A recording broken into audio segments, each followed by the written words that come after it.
ওই মেডিকেল থেকে লাশ রিলিজ করে বাসায় পাঠায় দিয়ে দেওয়ার জন্য।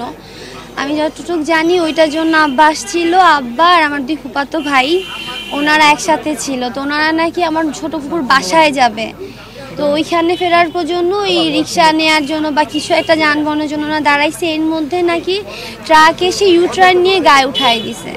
তো ঘটনাস্থলে আমার একটা ভাইয়া ছিল, ওই ভাইয়া নাকি আমার বাবাকে আর কি নিয়ে ইয়া করছে। আর ওইখানে ওই যে টোটোর যে রিক্সাগুলো থাকে ওদের একজন আমার বাবাকে তুইলে আর কি ওই হাসপাতালে নিয়ে গেছে। তো ওইখানে নিয়ে চিকিৎসাধীন অবস্থায় আমি মারা গেছি।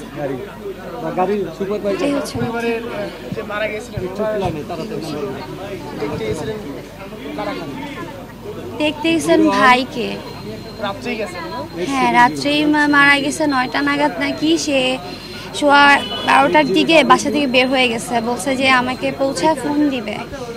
তারপর আর কি ফোন টোন দেয় নাই। তারপর হচ্ছে আমি 2:30টা নাগাদ ফোন দিলাম, তো আমার ভাই কথা বলছে, তখনই আমরা আর কি ডিটেলিং এইটা জানি।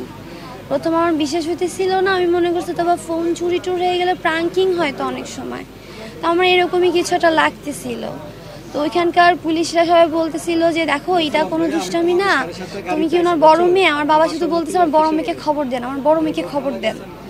তো আমি বলছি হ্যাঁ আপনি ইমিডিয়েট চলে আসেন। তো আমাদের খিলগা বাসা থেকে আমরা ওই রাত্রে চলে আসি। আস্তে আস্তে আমাদের 3:30টা নাগাদ বাজে।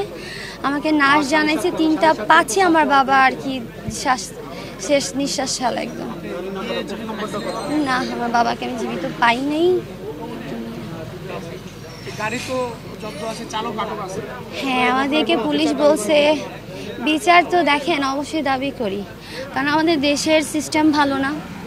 যেই সরকারে আসে তারা তাদের কথাই চিন্তা করে, আমরা সাধারণ জনগণ মাঝখান দিয়ে সবসময় হচ্ছে বাস খাওয়ার যেটা বলে ওইটা পাই। এই যে আজকে আমার মা মরছে 2.5 মাসও হয়নি, আমার মার শোকটা কাটাইতে পারিনি আমি। আর রাত্রে শুনি যে আমার বাবা মারা গেছে, তো এই দায়ভারটা কে নিবে? আমি তখন জব করি না, আমার বাবা আর্নিং পয়েন্ট ছিল। এখন আমার ফ্যামিলিতে আর্নটা করবে তাকে। আমার 2টা বোন, আমার ভাই ক্লাস 10-এ, সামনে এসএসসি ক্যান্ডিডেট। এই কষ্টটা কি ওনারা কেউ দিতে পারবে আমাদেরকে ফেরত? বলেন তো। আপনারা তো টিভি কাস্ট করতেছেন, আপনারা এমন কিছু কাস্ট করতে পারেন না যেটাতে সড়ক দুর্ঘটনা না ঘটে? আমাদের মতো হাজারো মানুষের বাবা মা ভাই বোন সবার গেছে, এসে দেখছি আপনারা 2 জন গেছে তাদেরকে নিয়ে খুব মারামারি, কিন্তু আমার যে বাবা গেছে সেটা তো আমি বুঝতেছি আমার কেমন লাগতেছে, তাই না? বিচার চাই, বিচার হোক, আমি এটাই চাই, সুষ্ঠু বিচার হোক। জানি না কতটুকু হবে, বাদ বাকি আল্লাহর উপরে ছেড়ে দিচ্ছে, এখন আল্লাহই জানে।